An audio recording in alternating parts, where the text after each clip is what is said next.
और यहाँ पे हमारे प्यारे बाल कृष्ण और साथ में एक गैया माता इनकी भी लगा रखी है। बाकी ये देखो ये बोर्ड आ गया स्लोवेनिया। तो यहाँ से हमारा स्लोवेनिया शुरू हो गया। देखो नए देश में शुरू भी हो गया, पता भी नहीं लगा। सिटी ये देख लो भाई, स्लोवेनिया में लग रही हैं सीटियाँ। देखो कपड़े बाहर निकाल दिए और कपड़े यहाँ पे सब देखो प्रॉपर तय होके आए हैं। देख लो सारे कपड़े इधर, बेडशीट अलग, कपड़े अलग, प्रॉपर तय होके निकले। यहाँ पे मैंने ना दोनों टायर के नीचे इस टाइप का जुगाड़ आता है, ठीक है। इसके ऊपर पीछे भी कैसी यहाँ की सब्जी मंडी होती है, शनि बाजार लगा हुआ है यहाँ का। कुत्ते भी लड़ रहे हैं आपस में, ये देखो। हाँ बट प्रभुपाद जी की, स्वामी जी की काफ़ी तस्वीरें आपको यहाँ पे दिखाई देंगी। ये जो कुल्ले से निकले हुए हैं, ये जो आपको दो बैरियर्स लगे हुए दिख रहे हैं, ये नीचे चले जाते हैं। उस टाइम पे गाड़ियों की एंट्री अलाउड होती है इसके अंदर, बाकी टाइम पे नहीं अलाउड होती। फिल्मों में शायद देखा होगा आपने, यहाँ पे ऐसे कुर्सियाँ लगी हुई हैं इधर। यहाँ पे आपको दिखाता हूँ कि यूरोप में स्लोवेनिया देश में कैसे यहाँ के लोग हमारे कृष्ण श्री कृष्ण को मानते हैं और कैसे उनकी वर्शिप करते हैं। अभी देखते हैं। ओके तो जी, मेरा नाम है तरुण और आपका मैं स्वागत करता हूँ एक नए वीडियो में। यूरोप के देश में हूँ मैं अभी, ऑस्ट्रिया नाम के देश में। और पीछे खड़ी है मेरी ये कैंपर वैन, ये हाउस ऑन व्हील्स, जिसका मैंने आपको डिटेल टूर दिया था पिछले कुछ वीडियोस में। और उसके बाद मैंने आपको दिखाया था कि कैसे मैं पहुँचा था एक सुंदर से देश ऑस्ट्रिया में। आज के इस वीडियो में हम ऑस्ट्रिया से जाने वाले हैं एक और देश में जिसका नाम है स्लोवेनिया। दोनों ही देश यूरोपियाई देश हैं, दोनों ही देश एक शेंगन एग्रीमेंट के अंदर आते हैं, तो इनके बीच में कुछ बॉर्डर नहीं होता। तो मैं आपको दिखाऊंगा कितनी आसानी से हम एक देश से दूसरे देश में चले जाएंगे। मतलब जैसे हम हरियाणा से पंजाब में जाते हैं ना, फिर भी कुछ ना कुछ बोर्ड आता है, कहीं ना कहीं पुलिस खड़ी होती है, ठुल्ले खड़े हुए होते हैं। यहाँ पे वो भी नहीं होते। अब आपको दिखाऊंगा कितने ईजिली, पता भी नहीं लगेगा कि हम कैसे बॉर्डर क्रॉस करके, शायद एक बोर्ड आए लिखा हुआ आ जाए देश का नाम, नहीं तो भाई नहीं आएगा। तो अभी पीछे मेरी वैन खड़ी हुई है। अभी थोड़ी सी धूप निकली थी तो मैंने ना दरवाजे वगैरह खोल दिए, क्योंकि थोड़ी सी हवा भी लगनी चाहिए। आजकल मौसम बहुत ठंडा हो गया है यहाँ पे। मौसम देखो इतना ठंडा है, ये सारी इसके ऊपर देखो बर्फ़ जम चुकी है। और अभी ये नवंबर का टाइम चल रहा है, इसी में ही बर्फ़ इतनी ज़्यादा जम चुकी है। अभी तो आगे दिसंबर में पता नहीं क्या हाल होगा, जनवरी फरवरी में। बाकी ये हमारा स्टारलिंक पड़ा हुआ है जिससे मेरा इंटरनेट आता है, ठीक है, क्योंकि भाई काम करना पड़ता है बहुत ज़रूरी। अभी बस मैंने तैयारी कर ली है। यहाँ पे ना ये कैंपिंग ग्राउंड था जहाँ पे हम रुके हुए थे, मैंने पिछले वीडियो में दिखाया था आपको। ये फुटबॉल का स्टेडियम है, ये देखो यहाँ पे फुटबॉल वगैरह खेलने का पूरा सिस्टम बना हुआ है। इसके यहाँ पे हमारे को पानी भरने का मिल गया था, तो मैंने अपने पानी रिफ़िल कर लिया है। यहीं साइड में वॉशरूम भी मिल गए थे, तो वॉशरूम में भी अपना बढ़िया फ्रेश हो गए। बाकी अपनी गाड़ी तैयार है। मैं दरवाजे बंद करता हूँ, ज़रा निकलता हूँ और उसके बाद मैं आपको बॉर्डर दिखाऊंगा और उसके बाद मैं आपको स्लोवेनिया का देश दिखाऊंगा। हाँ जी, तो जी गाड़ी चल रही है बढ़िया। अभी तक मैं चला रहा था, लेकिन मुझे ना बॉर्डर आने वाला है। मैं आपको वीडियो बनाने के लिए मैं कहा चलो मैं इस साइड पे आ जाता हूँ। मैंने लिया को बोल दिया चलाने के लिए। ये देखो ये हाईवे चल रहा है ना, इसके इधर ना आपको एक नदी चलती हुई दिखाई देगी। ये नदी के उधर सारा स्लोवेनिया है और अभी हम ऑस्ट्रिया में हैं। अभी ये रोड है ना हमारी, मैं मैप पे भी आपको दिखाता हूँ। ये देखो ये मैप पे भी आपको देख पा रहे होगे, ये जो रोड है ये वाली सारी अभी देखो बॉर्डर ये दिखा रहा है नदी के अंदर ना, देखो बॉर्डर की लाइन पे दिखा रहा है। और अभी यही रोड हमारे को धीरे धीरे करके 3-4 किलोमीटर के अंदर हमारे को हाईवे उस पर ले जाएगी, दूसरी कंट्री में ले जाएगी, ये नदी के पार करवा देगी। अभी ये देख लो भाई, ये बॉर्डर आ गया। यहाँ तो थोड़ी बहुत चेक पोस्ट बनी हुई है, पहली बार मुझे दिखाई दी है भाई ऐसे बॉर्डर पे चेक पोस्ट। बाकी देखते हैं अभी यहाँ पे पुलिस वाले रुकवाते हैं हमारे को कि नहीं। देखो कुछ ट्रक भी खड़े हुए हैं, क्योंकि ना आज पहली बार मैं मतलब आपके लिए वीडियो बना रहा था कि आपको दिखाता हूँ कि बॉर्डर के बिना कैसे बॉर्डर पे कैसे जाया जाता है। और पहली बार ही रुकवा लिया, पुलिस वालों ने रुकवा लिया था। डॉक्यूमेंट्स चेक किए, मतलब मैंने पासपोर्ट दिखाया और मेरी आईडी वगैरह दिखाई। और उसके बाद 10 मिनट उन्होंने वेट करवाया अंदर लेके। डॉक्यूमेंट्स को वेरीफाई करते हैं कि जो कार्ड है पासपोर्ट है असली हो। पूछ रहे थे कहाँ जा रहे हो, कैसे ले जा रहे हो। तो रैंडम चेक था, मतलब वैसे तो गाड़ियाँ सब निकल ही रही हैं, 1000 में से एक आधी गाड़ी रुकवा लेते हैं। उनमें हमारा नंबर आ गया था आज, लेकिन अब जाने दिया। तो ये बॉर्डर है, बस अभी हम निकल रहे हैं यहाँ से। तो ये निकल पड़े हैं भाई, ये ऑस्ट्रिया की चौकी थी, ठीक है। अब इसके आगे देखो यहाँ पे ये ड्यूटी फ्री शॉप्स बनी हुई हैं, शायद देखो लिखा हुआ है travel free Europe's number 1 border shop. भाई ये भी मुझे नया ही दिखाई दिया। बाकी ये देखो ये बोर्ड आ गया स्लोवेनिया। तो यहाँ से हमारा स्लोवेनिया शुरू हो गया। देखो नए देश में शुरू भी हो गया, पता भी नहीं लगा, ठीक है। एक ही चेक आया, वो भी ऑस्ट्रिया का था, वो भी रैंडम ऐसे ही पुलिस वालों ने वो लाइसेंस वगैरह चेक कर रहे थे एक्चुअली ना, ड्राइवर्स लाइसेंस और गाड़ी के पेपर्स चेक किए थे। मेनली उसलिए रुकवाया था बॉर्डर कंट्रोल, मेरे तो वैसे ही उन्होंने डॉक्यूमेंट चेक कर लिए, ठीक है। बाकी ये देखो भाई यहाँ होटल भी आने शुरू हो गए। अब ये नॉर्मल आपका देश शुरू हो गया, स्लोवेनिया शुरू हो गया। डेंटल स्टूडियो भाई, डेंटल स्टूडियो भी आ गया, देखो पता ही नहीं लगा कितनी जल्दी। तो ऐसे यहाँ पे फटाक से बॉर्डर क्रॉस हो जाते हैं। देखो भाई बहुत सिंपल। यहाँ से अब यहाँ पे देखो स्पीड लिमिट आ जाती है, जैसे हम किसी देश में एंटर करते हैं ना, स्पीड लिमिट आ जाती है कि कैसे कैसे स्पीड लिमिट है। तो 90 और 50 दे रखी है कि हाईवे पे 90 और सिटी के अंदर 50, और बाकी देख लो भाई, काफ़ी पहाड़ी देश है। अभी मैं आपको दिखाऊंगा आगे क्या क्या है स्लोवेनिया में। तो ये देख लो भाई, कंट्री साइड चल रही है, ऐसे ऐसे गांव आ गए स्लोवेनिया में। बहुत ही सही लग रहा है। मतलब ऑस्ट्रिया जितना लैंडस्केप मतलब सुंदर तो नहीं है, उतना सुंदर तो नहीं है, ऑस्ट्रिया के मुकाबले कम है, पर वैसे यूरोप में हिसाब से भाई बहुत सही है।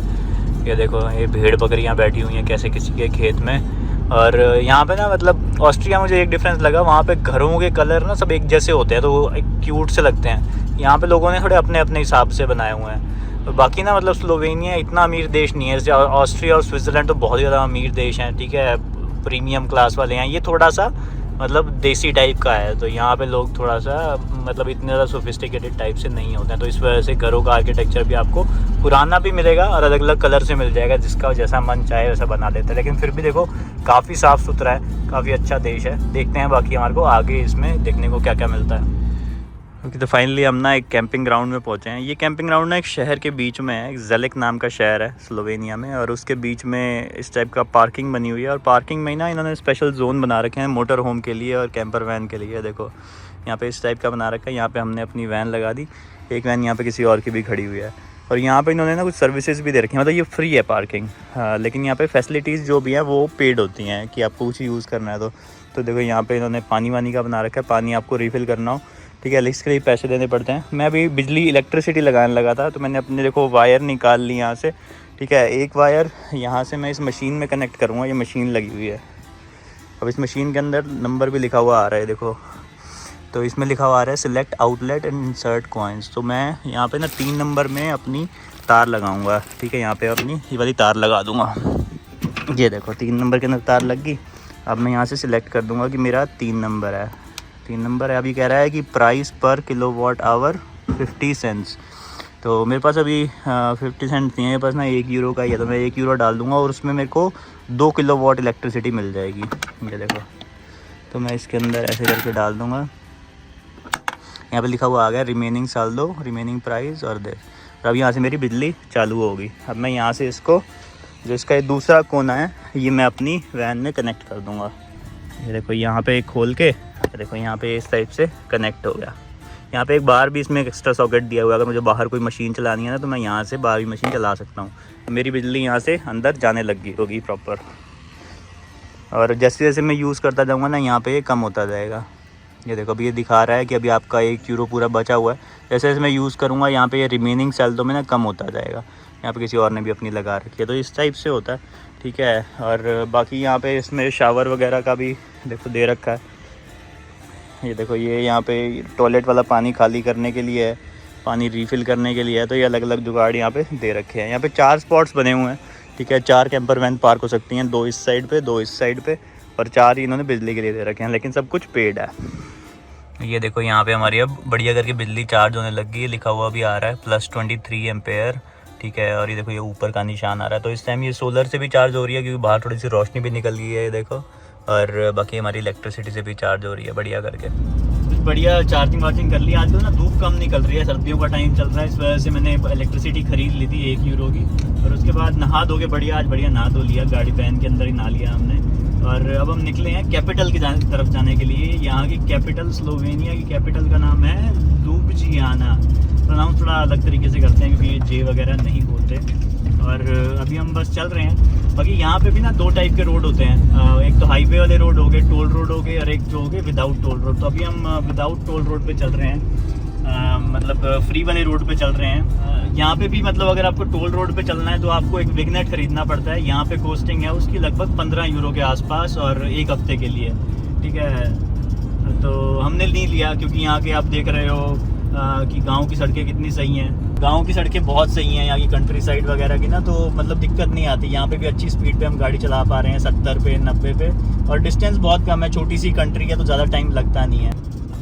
बाकी अभी हमारे को काफ़ी टाइम हो गया निकले हुए, जब हम जर्मनी से निकले थे, जहाँ पे हमारे पास कपड़े धोने की व्यवस्था थी। तो अभी हम एक कपड़े धोने की व्यवस्था भी ढूंढने वाले हैं। यहाँ पे एक टाउन है पास में, मतलब कैपिटल के पास में एक छोटा सा टाउन है, वहाँ पे हमें एक लॉन्ड्री मिली है, तो उस लॉन्ड्री में जाएंगे। यहाँ पे लॉन्ड्री ऐसी होती है यूरोप में और काफ़ी विकसित देशों में ना, कि आप खुद से जाके लॉन्ड्री कर सकते हो। दुकान के अंदर बहुत सारी मशीनें लगी होंगी, अभी आपको दिखाऊंगा, जरा चलते हैं लॉन्ड्री करते हैं, और उसके बाद मैं आपको यहाँ की कैपिटल दिखाऊंगा। हम देखेंगे स्लोवेनिया की कैपिटल।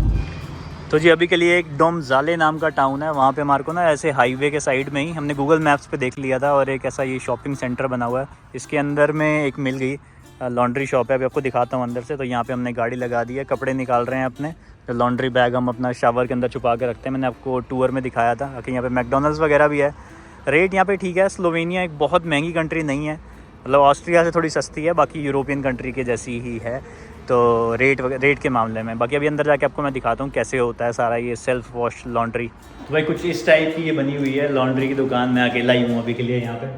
और देखो यहाँ पे अलग अलग इस टाइप की मशीनें लगी होती हैं, पूरी वॉशिंग मशीन लगी हुई है। अलग अलग यहाँ पे रेट लिखे हुए हैं, हर मशीन का रेट होता है। तो ये सबसे छोटी मशीन है, इसका लिखा हुआ है 10 किलो 5 यूरो, मतलब 500 रुपये। ये सुखाने वाली है, तो इसका 15 मिनट का 2 यूरो 200 रुपये 15 मिनट के सुखाने के लिए। ये बड़ी मशीन है, इसका लिखा हुआ है 20 किलोग्राम 9 यूरो यानी 900 रुपये। ठीक है, खाना वाना यहाँ मना कर रखा है, सुट्टा मारना भी मना है। बाकी यहाँ पे यूज़ करने के लिए ना आपको टोकन चाहिए होते हैं, तो यहाँ पे मशीन लगा रखी है। तो यहाँ पे मशीन के अंदर आप जितने रुपए डालोगे ना, जैसे जितने यूरो डालोगे, 1 यूरो का 1 टोकन मिलता है। जैसे ये देखो ये लिखा हुआ है, ये मेरे को टोकन मिल गया। मैंने 5 यूरो डाले थे तो मुझे 5 टोकन यहाँ पे मिल गए हैं। तो और ये मतलब आपको पैसे वापस नहीं करती। अगर इसमें आप 5 यूरो डालोगे तो आपको 5 टोकन ही मिल जाएंगे। और फिर ये टोकन मैं यहाँ पे डालूंगा इस मशीन के अंदर। बाकी इसके अंदर मैं सिलेक्ट कर सकता हूँ कि मुझे पाउडर कौन सा चाहिए, मतलब डिटर्जेंट कौन सा चाहिए, मोड कौन सा चाहिए। देखो यहाँ पे पूरा सिस्टम बना हुआ है, कितने डिग्री पे मुझे वॉश करना है। क्योंकि कई बार ऐसा होता है कि वूलन कपड़ों को, जो गर्म कपड़े होते हैं, उनको अलग डिग्री पे करना होता है, बेडशीट को अलग पे। मेरे को तो नहीं पता, मेरी गर्लफ्रेंड ही देखेगी सब कुछ। ठीक है, मैंने आपको दिखा दिया, सिस्टम इस टाइप का होता है। बाकी इसमें लगा देंगे। बाकी तब तक यहाँ बैठ जाओ। ये देखो बैठने की भी यहाँ पूरी जगह बनी हुई है, पूरी व्यवस्था बनी हुई है। यहाँ बैठ जाओ और वेट करो, या फिर घूमने भी जा सकते हो और आके अपना जब टाइम हो तो निकाल लो। तो अभी के लिए देखो हमने इसमें से कपड़े भर दिए हैं पूरे। अब इसको हम बंद कर देंगे। ये देखो इसको हम ऐसे करके, ओहो ज़्यादा कपड़े हो गया, और ये पूरा टाइट होके बंद होगी। अब ये पैसे मांग रही है भाई, इसमें आवाज़ें आने लग गई। तो अब हम इसके अंदर सेकंड है, हमारे को प्रोग्राम सेलेक्ट करना है। तो प्रोग्राम इसके अंदर हम वार्म मोड हमने सेलेक्ट कर दिया है। इसमें 40 डिग्रीज यहाँ पे लिखा हुआ भी आ गया। अब इसके अंदर हम वो कह रहे हैं कि 5 सिक्के डालो, कह रहे हैं नीडेड 5। तो अब इसके अंदर मैं 5 सिक्के डालूंगा। तो हो गया 1 2, यहाँ पे देखो बढ़ने भी लग गया। तो पूरा हिसाब से सिस्टम चलता है। देखो 4 और 5 हो गया। अब कह रहा है ओके हो गया। अब स्टार्ट का बटन दबा दो। तो ये हमने दबा दिया स्टार्ट का बटन। ये टाइमर शुरू हो गया। 38 मिनट दिखा रहा है, 38 मिनट्स लगेंगे पूरा काम होने में। ये देख लो भाई, अब टाइम ख़त्म होने को आ गया। 5 4 3 2 1 और मशीन भी ऑलमोस्ट रोकी गई है। ये देखो अब ख़त्म हो गया, लिखा हुआ आ गया door close, take out your clothes. बाकी अभी ना सुखाने के लिए इस मशीन में हमारे सुखाएंगे। इसके लिए भी हमारे को 2 यूरो चाहिए। तो अभी मैं आपको डाल के दिखाता हूँ कैसे ये काम करती है। तो देखो ये 2 यूरो का सिक्का है, मैं इसके अंदर डालूँगा कट, ये अपने आप, ये देखो ये 2 यहाँ पे कॉइन आ गए, ये हमारे टोकन हो गए। अब इनको मैं सुखाने वाली मशीन में डाल दूँगा कपड़ों के साथ, और मतलब कपड़ों के साथ नहीं, कपड़ों की अलग जगह बनी हुई है तो वहाँ पे ये भी चल जाएगा। तो ये देखो भाई, अब ये सुखाने वाला भी डाल दिया है हमने, कपड़े इसमें अंदर भर दिए हैं। ठीक है, अब इसके अंदर मैं कॉइन डालूंगा। तो यहाँ पे इधर के लिए ये वाला लिखा हुआ, तो यहाँ पे हम 2 कॉइन डाल देते हैं, लिखा हुआ आ रहा है। यहाँ पे हम 70 डिग्री सिलेक्ट कर देते हैं, क्योंकि भाई हमारे को ना पूरे सूखे हुए चाहिए। 70 मतलब पूरे गर्म हो जाएंगे कपड़े सूख के ना अच्छे से, क्योंकि हमारे पास इससे ज़्यादा टाइम है नहीं सुखाने का। तो अच्छा, यहाँ से हम बटन दबा देंगे। ठीक है भाई, स्टार्ट का बटन दबा दिया और देखो ये सूखने लग गए कपड़े। 15 मिनट लगेंगे, ये भी सूख जाएंगे। यहाँ पे टाइमर भी आ रहा है। देखो ये कपड़े बाहर निकाल दिए और कपड़े यहाँ पे सब देखो प्रॉपर तय होके आए हैं। देख लो सारे कपड़े, इधर बेडशीट अलग, कपड़े अलग, इधर प्रॉपर तय होके निकले। मान के हो गए ना मेरी बात, मजाक कर रहा हूँ। शायद हो सकता है चाइना में या कभी आने वाले कुछ टाइम में इंडिया में भी पॉसिबल हो जाए, लेकिन अभी के लिए कपड़े सूख के निकले थे। दोबारा में वो सुखाने पड़े, क्योंकि भाई बहुत ज़्यादा नहीं सूखे हुए थे, तो वो 2 यूरो और देने पड़े। तो उसके बाद यहाँ पे टेबल लगा होता है जिसपे आप इसको फोल्ड कर सकते हो। अभी तो खुद से फोल्ड करने पड़ रहे हैं, लेकिन आने वाले टाइम में मुझे लगता है कि कुछ पैसा और फेंको तो आपको फोल्ड हुए भी मिल जाएंगे। तो जी आज तो खुद भी नहा धो लिए, लॉन्ड्री भी होगी, कपड़े भी धुल गए। और उसके बाद बाबा जी ने वैसे जाना तो था यहाँ की कैपिटल देखने, लेकिन थोड़ा सा दिन ढल आया था, मतलब शाम सी हो गई थी और मुझे लगा कि थोड़ा सा आराम किया जाए। और तब हम शहर, क्योंकि मैं दिन में देखना चाहूँगा, तो इसलिए मैं आ गया आज की कैंपिंग स्पॉट पे। और आज की कैंपिंग स्पॉट बहुत ही अलग है, क्योंकि बाबा जी का मन किया, बाबा जी का, योगी जी का मन किया कि आज नेचर में रुकते हैं, थोड़ा सा प्रकृति का मज़ा लिया जाए। तो हम आ गए नदी किनारे। अब आप कहोगे यहाँ कौन सा कैंपिंग ग्राउंड हो सकता है, तो नदी किनारे हमारा कैंपिंग ग्राउंड है। ये देखो जी, बिल्कुल नदी किनारे आज हमने अपनी गाड़ी को लगा दिया है। और ऐसे ग्राउंड भी मिल जाते हैं, नेचर के अंदर मिल जाते हैं, लेकिन इनमें कोई फैसिलिटी कुछ नहीं होती, क्योंकि नेचर है भाई, प्रकृति है। तो इसमें कुछ आपको पार्किंग नहीं, मतलब वो नहीं मिलेगी, जैसे इलेक्ट्रिसिटी नहीं मिलेगी, पानी नहीं मिलेगा, और पर ये होती है फ्री ऑफ कॉस्ट। ठीक है, पानी वानी हमने भर रखा है। पीछे से ट्रेन जा रही है, देख लो, स्लोवेनिया की ट्रेन देख लो, सही लग रही है। तो ये भी हमारे को उन्हीं ऐप के थ्रू मिल जाता है। उन्हीं ऐप पे भी ना एक नेचर का ऑप्शन होता है कि नेचर पार्किंग स्पॉट्स, आप वहाँ पे सिलेक्ट कर सकते हो, और तो आपको ऐसी सुंदर जगहें भी मिल जाती हैं।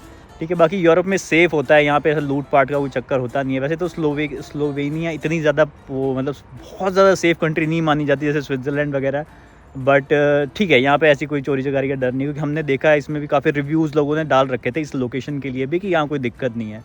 बस ये डाल रखा था कि बहुत ज़्यादा बारिश होती है तो नदी का फ्लो बढ़ सकता है, लेकिन अभी मौसम ठीक लग रहा है, बारिश का लग नहीं रहा। बारिश अगर आनी होगी तो हम लगेगा तो हम ऊपर चले जाएंगे, यहाँ ऊपर भी थोड़ी सी जगह है। क्योंकि यहाँ तक पहुँचने का रास्ता थोड़ा सा उबड़ खाबड़ था, पानी भरा हुआ था, तो मुझे डर लग रहा था कि वैन फंस ना जाए, क्योंकि अच्छी भारी भरकम वैन है हमारी, 3000 3,500 किलोग्राम की है, तो डर लग रहा था। बाकी यहाँ पे ना जगह थोड़ी सी उबड़ खाबड़ थी, ये देखो वैन की ना, क्योंकि यहाँ पे प्रॉपर ग्रेवल पार्किंग नहीं है, तो इसके लिए भी हमारे पास एक जुगाड़ होता है, मतलब पूरे तरीके से चलना पड़ता है यार, क्योंकि लंबा हमने ट्रैवल करना होता है। तो ये देखो यहाँ पे ना मैंने टायर के नीचे, दोनों टायर के नीचे एक, ये देखो यहाँ पे मैंने ना दोनों टायर के नीचे इस टाइप का जुगाड़ आता है। ठीक है, इसके ऊपर पीछे भी, मतलब जिस साइड पे भी आपको ढलान लग रही है, तो इस साइड से मेरी गाड़ी की काफ़ी नीचे थी, तो मैंने यहाँ पे दोनों पहियों के नीचे लगा के गाड़ी को इसके ऊपर चढ़ा दिया। उससे क्या हुआ कि गाड़ी हमारी ना उससे देखो गाड़ी हमारी प्रॉपर बिल्कुल लेवल हो चुकी है।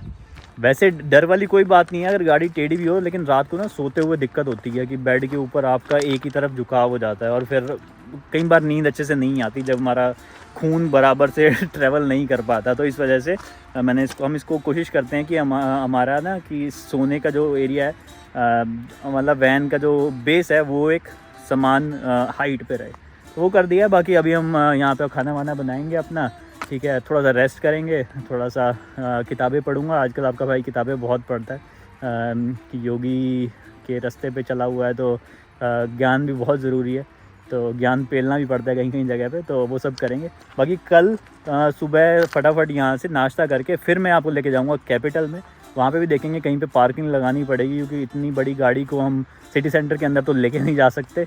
तो ज़्यादातर हम यही करते हैं कि शहर के बाहर कोई पार्किंग देख के वहाँ पे लगा के, वहाँ से फिर लोकल ट्रांसपोर्ट यूज़ करके, या फिर पैदल 11 नंबर की गाड़ी पकड़ के फिर हम यहाँ के जो मेन शहर है आपको वो दिखा दूँगा। ठीक है, तो कल मुलाकात करते हैं आप।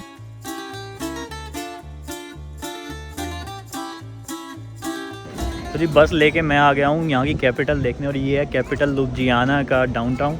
बात करेंगे हम इस कंट्री की, स्लोवेनिया की, तो इसकी पॉपुलेशन बहुत ही कम है। सिर्फ यहाँ पे लोग रहते हैं 2 मिलियन, पूरी कंट्री में 20 लाख लोग।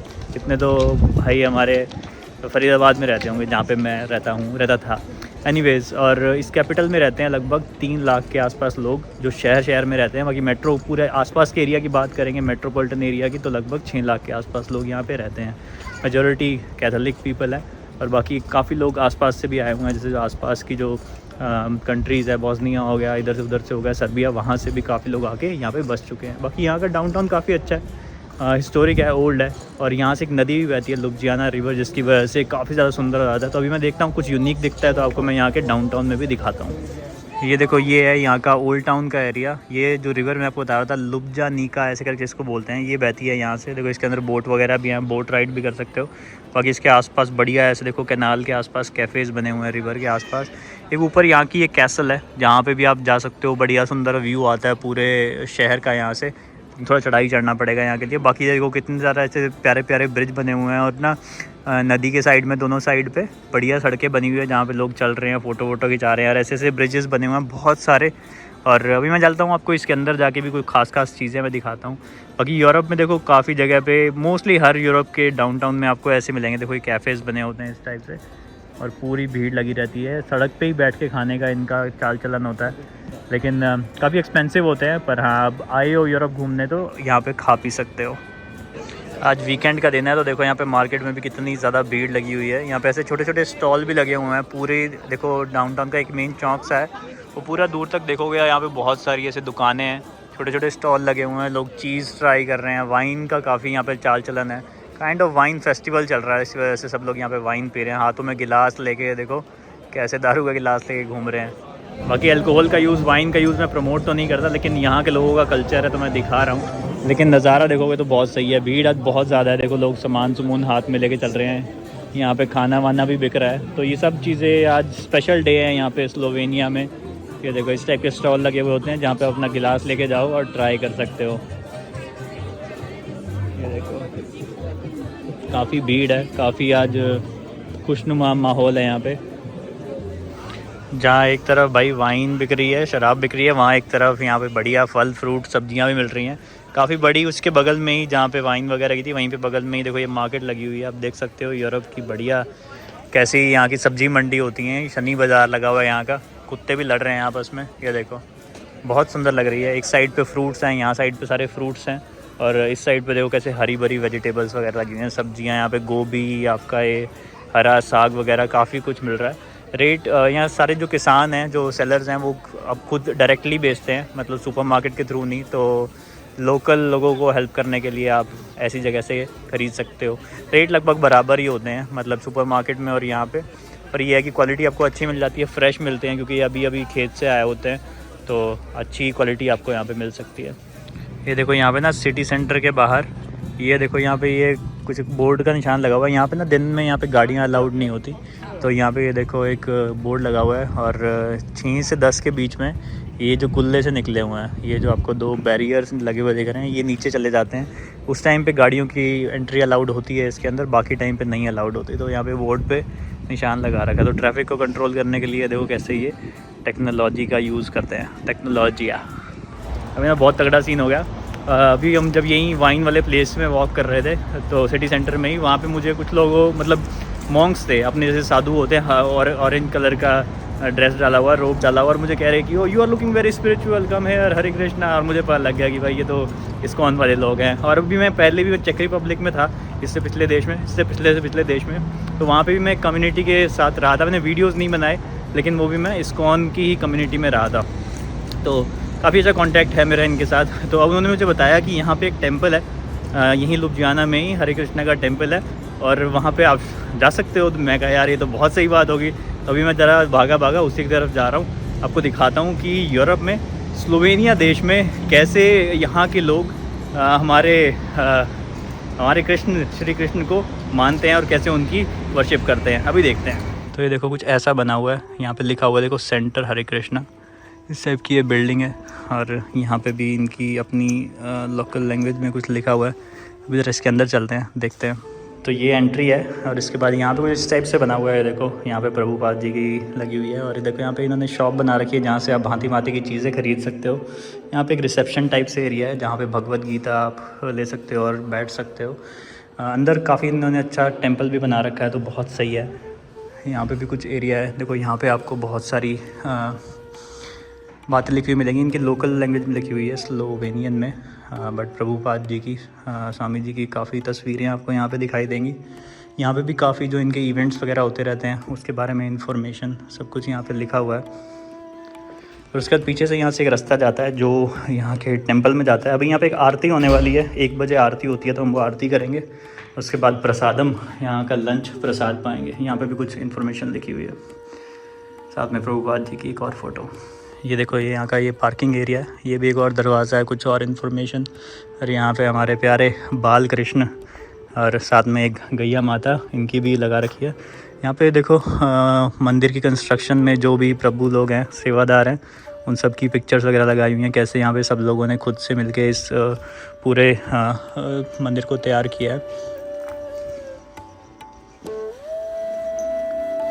बाकी इस टेंपल का नाम है प्रीनोवा टेम्पल जा, ये इनकी लोकल स्लोवेनियन में है, प्रीनोवा टेम्पल जा। बहुत सही। बाकी यहाँ पे शॉप के अंदर देखोगे तो बहुत सारी चीज़ें हैं। यहाँ बहुत सारी आपको भगवत गीता, श्रीमद् भागवतम, ये देखो ये 12 चैप्टर श्रीमद् भागवतम के, और काफ़ी सारी देखो इंडियन स्वीट्स वगैरह यहाँ पे भी हैं। और कुछ यहाँ पे मेरे को मस्त ऐसे हुडी भी दिखाई दी, इनके पीछे लिखा हुआ है ISKCON Slovenia, the name Krishna himself. काफ़ी ऐसे कूल हुडीज़ हैं, ठीक है। कुछ ये इंडियन कपड़े भी हैं। बाकी देखोगे तो यहाँ पे शॉप में और भी चीज़ें मिलती हैं, जैसे इंडियन चीज़ें होगी, टूथपेस्ट वगैरह ये सब चीज़ें। यहाँ पे भी देखोगे तो काफ़ी अपनी ऑर्गेनिक इंडियन चीज़ें आपको यहाँ पे मिल जाएंगी। ये देखो यहाँ पे च्यवनप्राश भी मिल रहा है भाई, यहाँ के इस्कॉन टेम्पल में स्लोवेनिया में आपको च्यवनप्राश मिल रहा है। और यहाँ देखो शिलाजीत वगैरह ये वो काफ़ी सारी चीज़ें हैं, कुछ मसाले वगैरह। तो यहाँ के लोकल लोगों के लिए अचार वगैरह। बाकी एग्ज़िट पे इन्होंने देखो यहाँ पे एंट्री एग्ज़िट पे इस टाइप की बुक्स भी रखी हुई हैं और लिखा हुआ है pickup book and donate 3 Euros. ठीक है जी, अभी के लिए एग्ज़िट हो रहा है, बढ़िया इन्होंने मॉडर्न एग्ज़िट बना रखी है। तो ये है भाई हरे कृष्णा सेंटर, इस्कॉन का सेंटर। और यहाँ पे काफ़ी सारी चीज़ें हैं, इंस्टीट्यूट भक्ति वेदांता, तो 2-3 वेबसाइट भी इन्होंने बना रखी हैं। बाकी मैंने यहाँ के जो सेवादार हैं उनसे बात की, माता जी थी, मतलब सब लोकल ही मिले मुझे, यहाँ पे कोई इंडियन कोई नहीं मिला, सब लोकल ही थे या फिर आसपास के देशों से, यूरोपियन ही। और मैंने पूछा कितना पुराना है, तो उन्होंने बताया कि 40-45 साल पुराना ये सेंटर है, काफ़ी पुराना ये सेंटर बना हुआ है। इससे पहले मैं चेक रिपब्लिक में गया था एक में, तो वो 30 साल पुराना था, तो ये उससे भी पुराना है। और इनका यहाँ पे एक रेस्टोरेंट भी है। और बाकी मेनली ये डोनेशन बेसिस पे चलते हैं और कुछ एक यहाँ से अर्निंग करते हैं। जैसे यहाँ पे एक शॉप है, मैंने अभी आपको दिखाई, उस शॉप से जो भी इनकम आती है। कि इनका यहाँ रेस्टोरेंट बना हुआ है, अभी दिखाता हूँ आपको, गोविंदा रेस्टोरेंट, वहाँ से जो इनकम आती है। और बाकी यहाँ पे हर संडे को इवेंट्स होते हैं, मतलब सत्संग होता है और वहाँ पे लंच होता है, तो उस टाइम पे भी लोग आके डोनेशन देते हैं, मिलते जुलते हैं। तो बता रहे थे हर संडे लगभग 100-200 लोग आते हैं। बाकी दिन में भी लोग आते रहते हैं, अभी काफ़ी लोग आ रहे थे। ठीक है, जो लोग आते हैं वो भी डोनेशन करते हैं, लंच करते हैं। अभी हमने भी लंच किया, तो हम वहाँ पे लिखा हुआ था कि डोनेशन मतलब आप देना चाहो तो दे सकते हो, खाने के लिए भी तो कंट्रीब्यूशन दे सकते हो, तो उस टाइप से भी होता है। बाकी बहुत अच्छा है, काफ़ी अच्छी अच्छी बातें करते हैं अंदर आपको, मतलब आपके कुछ भी क्वेश्चंस हैं स्पिरिचुअलिटी को लेके, कृष्णा को लेके, भगवद गीता को लेके, आप इनसे पूछ सकते हो, यहाँ बैठ के चैंट कर सकते हो। बहुत ही मतलब अच्छा एनवायरनमेंट मिलता है जब आपको विदेश में जाके ऐसे अपने सोच वाले लोगों से मिलने का मौका मिले। तो बाकी खाना हमने यहाँ पे खाया, लंच बहुत सही था, बहुत सारा पूरा सात्विक खाना बिना प्याज और लहसुन के। और आजकल मैं वैसे ही बिना प्याज और लहसुन का ही खाना खाता हूँ, काफ़ी अच्छी स्पिरिचुअल एनर्जी मिलती है। और उसके बाद वहाँ पे हमने जो डोनेशन थी वो दे दी। तो जिस स्लोवेनिया की कैपिटल लुधियाना देख के फिर हम शाम, अंधेरा हो गया था, तो उसके बाद हम एक पार्किंग ग्राउंड में आ गए। कुछ देर हमने ड्राइव किया, लगभग 2 घंटे ड्राइव किया क्रोएशिया की तरफ। क्रोएशिया एक नेबरिंग कंट्री है स्लोवेनिया का, तो हमने नेक्स्ट उसी में जाना है। तो हमने सोचा कि चलो 1-1.5 घंटा ड्राइव कर लेते हैं, और मंदिर भी देख लिया था, भोजन भी वहाँ पे बढ़िया हो गया था। उसके बाद हम एक कैंपिंग ग्राउंड में आ गए। ये एक कैंपिंग ग्राउंड है, यहाँ पे हमारे को बढ़िया फैसिलिटीज़ मिल गई थी, मतलब उसी ऐप के थ्रू हमने देख लिया था कि कहाँ पे है। काफ़ी अच्छी लोकेशन है, आसपास अभी दिखाऊंगा आपको आसपास यहाँ पे क्या है। लेकिन सबसे बढ़िया बात यहाँ पे ये मिल गई, यहाँ पे भाई फ्री में मिल गया पानी, जितना मर्जी भर लो, और साथ में बिजली भी। तो आप देख रहे हो मैंने ये ऑरेंज कलर की तार लगा रखी है, ये यहाँ पे कनेक्ट हो रही है। बाकी ये हमारा पोर्टेबल टॉयलेट है, अभी हमने यूज़ किया था टेंट वेंट लगा के, तो अभी इसको सूखने के लिए रखा हुआ है।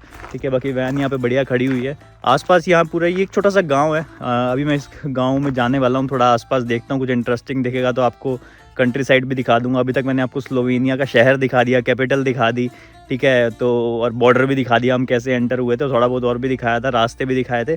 अब मैं आपको एक यहाँ का गांव दिखा देता हूँ कि यहाँ के गांव कैसे होते हैं, और उसके बाद हम ये स्लोवेनिया वाला वीडियो ख़त्म कर देंगे। फिर नेक्स्ट वीडियो में देखूँगा आपको, मैं शायद क्रोएशिया दिखा दूँगा, या फिर जिस भी देश में मैं जाऊँगा वो आपको दिखा दूँगा। अभी के लिए मैंने वैन को लॉक कर दिया है, ज़रा पैदल थोड़ा सा चलते हैं और आपको दिखाता हूँ ये गाँव। बाकी इस मेरी नई अपीयरेंस की वजह से ना, कि दाढ़ी भाई और इस टाइप से बाल बड़े, दाढ़ी बड़ी, काफ़ी लोग मुझे कमेंट कर रहे हैं कि इंस्टाग्राम पे भी और यूट्यूब पे भी कि भाई बाबा बन गए हो क्या।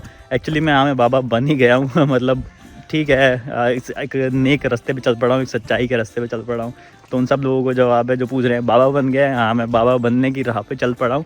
लेकिन जो ट्रैवल करता हूँ, जो ये घुमक्कड़गिरी का शौक़ है, ये सब कुछ करते हुए जो एक सच को फैलाने का काम है वो भी मैं करता रहूँगा। तो अभी हम इसी वजह से मैं अपनी ये ट्रैवल जर्नी भी कंटिन्यू रखूँगा, और साथ ही मैं मेरी जो स्पिरिचुअल जर्नी है उसको भी मैं आगे बढ़ाता रहूँगा। तो अभी के लिए देख लो भाई ये गांव है, गांव के नाम पे भी यहाँ पे गाड़ियाँ देखो एक से एक खड़ी हुई हैं, ऑडी और ये वो, एक से एक शानदार गाड़ी। यहाँ के गांव भी हमारे देशों के शहरों से भी अच्छे होते हैं, बहुत बढ़िया तरीके से बने होते हैं। ये देख लो यार, ये है यहाँ का सुंदर गांव। ये सारे गांव ना टूरिस्टिक नहीं होते, बहुत लोकल गांव होते हैं, ये आपको किसी वीडियो में देखने को नहीं मिलेंगे इस टाइप के गांव, बिल्कुल लोकल लाइफ में आपको दिखा रहा हूँ। तो ये देखो छोटा सा गांव है, और घर आपके ऐसे ऐसे बने हुए हैं, घरों के बाहर गाड़ियाँ खड़ी हुई हैं। घर सब एक दूसरे से दूर दूर होते हैं, कई घर वालों ने देखो यहाँ पे अपना ऐसे छोटे मोटे झूले वूले भी लगा रखे हैं। बाकी सड़कें देख लो यहाँ की, क्योंकि थोड़ा सा ये स्लोवेनिया ज़्यादातर पहाड़ी देश है, तो यहाँ पे आपको पहाड़ियाँ बहुत मिलेंगी, बड़े बड़े पहाड़ है, बर्फ़ बहुत गिरती है, तो सारे रास्ते भी गांव के अंदर के आपको ऐसे मिलेंगे। और गांव की सड़कें देख लो, ऐसी सड़कें होती हैं, मिट्टी विट्टी वाली सड़कें नहीं होती टूटी फूटी। यहाँ पे गाँव में भी चाहे गाड़ियाँ यहाँ पे दिन में एक आती हो, लेकिन रोड यहाँ पे अच्छी ही होगी। बाकी ये देखो यहाँ पे भी कुछ इन्फॉर्मेशन लिखी हुई है, ये देखो कि भाई गांव में वेलकम, ये वो अपनी लोकल भाषा में लिखा होगा, स्लोवेनियन अपनी की लोकल भाषा होती है। ये देखो यहाँ पे पौधे से भी लगा रखे हैं, कुछ लिखा हुआ है। बाकी ना ये जो लोकल गांव होते हैं, ये हमारे जैसे लोगों के लिए जो मतलब ट्रैवलर्स होते हैं, उनको होस्ट करने के लिए एक अच्छी उनको व्यवस्था देने के लिए इस टाइप के कैंपिंग ग्राउंड्स बना देते हैं, जैसे कि मैंने अभी आपको दिखाया, जहाँ पर मैंने आज अपनी गाड़ी पार्क कर रखी है, तो ताकि मतलब वेलकमिंग हो जाए। क्योंकि पहले ज़माने में ना क्या होता था कि लोग ऐसे पैदल यात्रा किया करते थे, पैदल जाते थे, तो उन लोगों को मतलब ऐसे गांव वाले होस्ट करते थे कि हाँ भाई सोने की जगह दे दी या फिर खाना दे दिया, और ऐसे गांव टू गांव लोग ट्रैवल किया करते थे। लेकिन आजकल समय में बदल चुका है, सारी टेक्नोलॉजी आ गई है, तो गांव इन पैदल चलने वालों यात्रियों की जगह पे हमारे जैसे ट्रैवलर्स आ गए हैं, जो कि अपनी गाड़ी में चलते हैं। तो इस वजह से ये इनके कल्चर का पार्ट हो जाता है कि हर गाँव ना, ज़्यादातर हर गांव अपने गांव में एक छोटी सी जगह अलोकेट कर देता है कि हमारे जैसे कैंपर वैन वाले लोगों के लिए। और साथ में फिर उनकी श्रद्धा होती है कि उनको किसी को कोई इलेक्ट्रिसिटी दे देता है, कोई पानी दे देता है, मतलब अपने खर्चे पे एज ए डोनेशन उस पर। तो उससे वो सोचते हैं कि भाई भला हो जाता है लोगों का, ट्रैवलर्स का। तो इस वजह से हमारे को भी ऐसी फैसिलिटीज़ मिल जाती हैं। बाकी जैसे हमारे चौक चौराहों पे काफ़ी मंदिर बने हुए दिखे हैं ना, कहीं पे कोई देवी देवता होते हैं, तो यहाँ पे इस टाइप के, क्योंकि ज़्यादातर कैथलिक यहाँ पे फॉलो करते हैं क्रिश्चियनिटी, तो आपको चौक चौराहों पे ऐसे मिलेंगे। ये शायद मदर मेरी होंगी, मदर मेरी, हाँ ये मदर मेरी है, जो जीसस क्राइस्ट की मदर थी। बाकी ये देख लो यहाँ पे गांव के बाहर इन्होंने बड़े बड़े डस्टबिन भी लगा रखे होते हैं, ठीक है। तो भी गांव वाले सारे अपना यहाँ पे कूड़ा करकट यहाँ पे लाके अलग अलग करके बांट देते हैं, और उसके बाद यहाँ पे गाड़ी आती है, चाहे वीकली आए चाहे 2 दिन में एक बार आए, तो ये सारा ट्रैश यहाँ से उठा के ले जाती है। ये देखो जैसे ये ऊपर अपनी वैन लगी हुई है, ये ऊपर वाली पार्किंग, अभी मैं वहाँ से ना सड़क से उतर के यहाँ पे नीचे आ गया। बाकी ये थोड़ा गाँव के बाहर का एरिया है, और ये देखो यहाँ पे बड़ी सारी किसी ने अपनी गायें छोड़ रखी हैं, और यहाँ पे बस ऐसे फेंसिंग कर देते हैं, ठीक है। और उसके बाद गायें यहाँ पे बढ़िया चरती रहेंगी। और पीछे भी देखो एक और भी दिख रहा है, वो किसी और बंदे का खेत है, उन्होंने भी अपनी यहाँ पे गायें छोड़ रखी हैं। बाकी यहाँ पे लोग आपको बहुत कम ही दिखेंगे। वहाँ नीचे एक खेत है, उसमें से मुझे एक आदमी, एक किसान चलता हुआ दिखाई दे रहा है। बाकी यहाँ पे आपको लोग बहुत कम ही दिखेंगे, क्योंकि बहुत कम ही लोग रहते हैं, सब लोग दूर दूर रहते हैं, और ज़्यादातर जो भी काम होता है ना मशीनों के थ्रू ही करते हैं, मतलब ऑटोमेटेड होती हैं। तो कभी कभी, और आजकल वैसे भी टाइम है नहीं खेती का, क्योंकि अभी नवंबर का टाइम चल रहा है, तो इस टाइम पे खेती वगैरह होती नहीं है। इस वजह से लोग सारे, ठंड का मौसम है तो घर के अंदर दुबके हुए बैठे होते हैं। बाकी अभी धूप निकली है तो गायें मस्त आराम से घास वास खा रही हैं। बाकी ये देख लो, ये भी गांव का एक और एंगल से व्यू आपको मैं दिखा रहा हूँ। यहाँ पे देखो, यहाँ पे आपको दिख रहे हैं जो ये पेड़ दिख रहे हैं ना, ये सारे सेब के पेड़ हैं। अभी सब ठंड का मौसम है तो सब ये हार्वेस्ट वगैरह हो चुके हैं। इसके इधर आप देख रहे हो तो यहाँ पे विनेयर्ड्स काफ़ी बने हुए हैं। विनेयर्ड्स वो होते हैं जहाँ पे अंगूर उगाए जाते हैं, और अंगूर से फिर ये वाइन बनाते हैं। तो ये देखो, ये सारे जो खंबे लगे हुए दिख रहे हैं ना, ये सारे विनेयर्ड्स हैं। और इसके बीच में ये छोटा सा गाँव है, तो बहुत ही छोटा सा गाँव है, और इसके आसपास सारी इन्होंने अपनी खेती वेती कर रखी है, गायें छोड़ रखी हैं। तो देखो बहुत ही प्यारा है, काफ़ी सही लगा। बाकी इस गांव का नाम जानना आपके लिए ज़रूरी नहीं है, क्योंकि इस गांव में आप पहुंच नहीं पाओगे अगर आपके पास कैंपर वैन है। बाकी किसी भी गांव में आप जा सकते हो, वहाँ पे आपको इसी टाइप की चीज़ें मिलेंगी स्लोवेनिया के किसी भी गाँव में। ये देख लो, ये भी किसी एक किसान का घर है, और इसने मक्की सुखा रखी है। तो इस टाइम पर ना वे विंटर की तैयारी भी करते हैं। ये जितनी भी चीज़ें होती हैं उनको सुखा देते हैं, ताकि विंटर में वो काम आ सकें, सर्दियों के मौसम में ये सब काम आ सकें। बाकी यहाँ पे देखो, इसका भी खेत है। ये थोड़ा उथल पुथल सा लग रहा होगा आपको, बहुत ज़्यादा वेल ऑर्गेनाइज नहीं है, क्योंकि भाई किसान है, वो अपने हिसाब से ही रहेगा। बाकी फिर भी साफ़ सुथरा है। बाकी ये देखो, किसी किसान भाई ने अपने यहाँ पे भेड़ बकरियाँ भी रखी हुई हैं। सब भेड़ बकरियाँ देख रही है मेरी तरफ, मैं बाकी ये देखो कितना प्यारा गाँव है, सुंदर सा गाँव है। और इसके इधर ना यहाँ का चर्च बना हुआ है। ने बताया कि यहाँ पे कैथलिक लोग बहुत ज़्यादा आपको मिलेंगे, और यहाँ पे इनकी लोकल भाषा में इंफॉर्मेशन भी लगी हुई है। और बाकी कुछ इन्होंने फ़ोटो भी लगा रखी है। आई थिंक ये गांव का नाम होगा SRKVVD, और लिखा भी हुआ है इसकी हाइट इतनी है। और बाकी इन्होंने कुछ इसकी हिस्ट्री के बारे में लिखा हुआ है, ठीक है। यहाँ पे भी लिखा हुआ है, यहाँ पे भी लिखा हुआ है, बताया हुआ है कैसे कैसे का। यहाँ पे देखो जीसस क्राइस्ट को भी टांग रखा है। तो बाकी देखते हैं अभी चर्च के अंदर जाने का, काफ़ी पुराना चर्च लग रहा है, थोड़ी बिल्डिंग भी काफ़ी जर्जर हो चुकी है, लेकिन अभी आई थिंक स्टिल फंक्शनल है, देखते हैं। ये देखो भाई, अंदर से ऐसा है ये गांव का चर्च। फिल्मों में शायद देखा होगा आपने। यहाँ पे ऐसे कुर्सियाँ लगी हुई हैं, इधर यहाँ पे जो मेन इनका पादरी वगैरह होता है उनके बैठने की जगह बनी हुई है। बाकी बाहर से है नज़ारा। ये देखो इस साइड पे ये हैं जो विनेयर्ड्स वाइनयार्ड्स में बात कर रहा है। देखो पूरे गांव में काफ़ी बड़ी इन्होंने खेती कर रखी है विनेयर्ड्स की, सब जगह पे लगा रखे हैं। आजकल सूख चुके हैं पर वैसे यहाँ पे। और देखो यहाँ से घर वर भी दिखाई दे रहे हैं, कितना प्यारा लग रहा है ना यार ये गांव, बहुत सही है। अभी ना वैन में खाना बना रहे थे, देखो यहाँ सीटियाँ लग रही थी अपने प्रेशर कुकर में। मेरे को एक अलग से दिखाई दिया सीन। कहाँ गए, भग गए क्या? ओ दे वैनिश्ड। दो लोग आ गए थे भाई घोड़े के ऊपर, घुड़सवारी करते हुए यहाँ से चढ़े ऊपर और यहाँ आके निकल गए। मैं कहा यार ये कैसे एकदम से खिड़की से घोड़े पे लोग आते हुए दिखाई दिए। बाकी देखो मैंने वीडियो के टूर में आपको बताया था कि हम इंडक्शन भी यूज़ करते हैं, तो देखो इंडक्शन मैंने यहाँ पे लगा दिया और अपना हॉकिंस का कुकर कैसे सीटियाँ मार रहा है। पूरे यूरोप में पता लग रहा है कि कोई देसी आया हुआ है यहाँ पे और खाना बना रहा है। बेस्ट सीटी ये देख लो भाई, स्लोवेनिया में लग रही हैं सीटियाँ और बढ़िया नज़ारा यहाँ पे। ये है फ़ायदा भाई वैन लाइफ का, कैंपर वैन में रहने का। फिर तो जी बढ़िया गांव देख लिया, सुंदर गांव था। अभी के लिए हमने सामान सारा यहाँ से पैकअप कर दिया है, देख रहे हो आप, सारा सामान पैकअप कर दिया। और जो कूड़ा भी था वो भी सारा एक थैली में डाल दिया, ताकि हम रास्ते में जहाँ भी हमारे को डिस्पोज़ करने की जगह मिलेगी वहाँ पर हम डिस्पोज़ कर देंगे। अभी के लिए स्लोवेनिया का सफ़र पूरा हो चुका है, क्योंकि यहाँ से आधे घंटे पे क्रोएशिया का बॉर्डर है। यहाँ से आधा घंटा हम साउथ में जाएंगे, उसके बाद हम क्रोएशिया एक देश में एंटर कर जाएंगे।